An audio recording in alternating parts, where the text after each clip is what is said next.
Please. Sorry.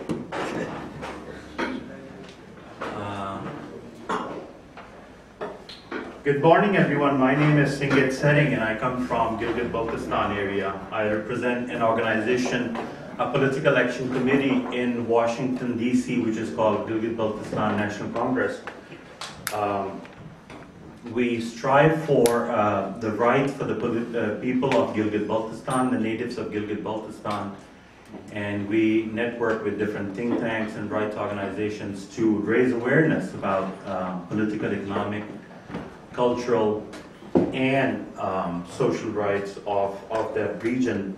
Today I've been given this honor to be the moderator of this session, an event organized by one of the leading political parties in Gilgit-Baltistan, which is the region of the former princely state of Jammu and Kashmir under Pakistani occupation.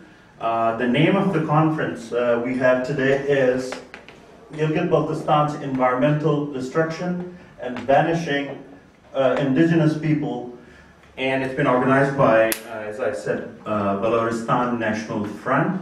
We are very lucky to have Chairman Abdul Hamid Khan with us.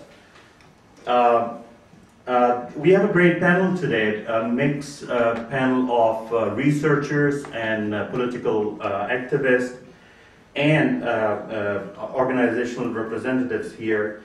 Sitting to my right is Andy Swan, who is the project manager for Underrepresented Nations and Peoples Organizations, which is an organization that represents different minority organizations and organizations of the occupied nations all over the world.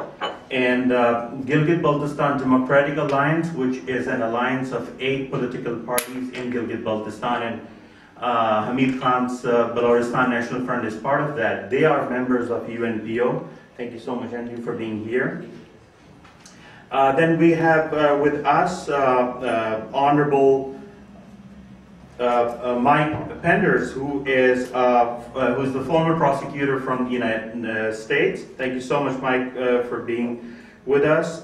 He's the chairman of Environmental Security International, which is based in Virginia, United States. He is also the former chairman of the G8 Nations Project on International Environment and Organized Crime, as well as the director of criminal enforcement of environmental laws.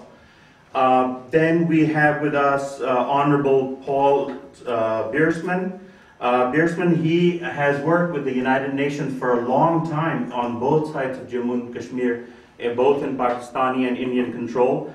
He's the retired Captain Commander of Royal Belgian Cavalry and currently the president of Belgian Association for Solidarity with Jammu and Kashmir.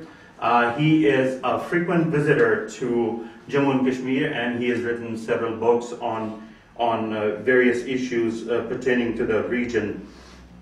We have Honorable Professor Laku Lohana with us, who is representing World Sindhi Congress. He's the Secretary General of World Sindhi Congress. World Sindhi Congress is one of the leading political and human rights organizations of the Sindhi community. About 40 million people living in a province of Pakistan, and World Sindhi Congress is striving for self-determination for the ethnic communities, the natives of indigenous communities of Sindh. We have Honorable Mumtaz Khan, who is the Executive Director of International Center for Peace and Democracy based in Toronto, Canada. And he has been a human rights defender from Pakistan occupied Kashmir for a long time, almost 20 years. He has been a student leader in his life, and now he runs a think tank. And previously he was the vice chairman of one of the leading political alliances in Kashmir called International Kashmir Alliance. I don't know if Afzal Tahir Saab is here with us. Yeah. Afzal Tahir Saab. Honorable Afzal Tahir Saab, he is an ideologue. He is a very famous writer from Pakistan occupied Kashmir, from the Rawalakot district, and he has been very active in raising awareness about the region and the political rights of the region. First, I would like Andrew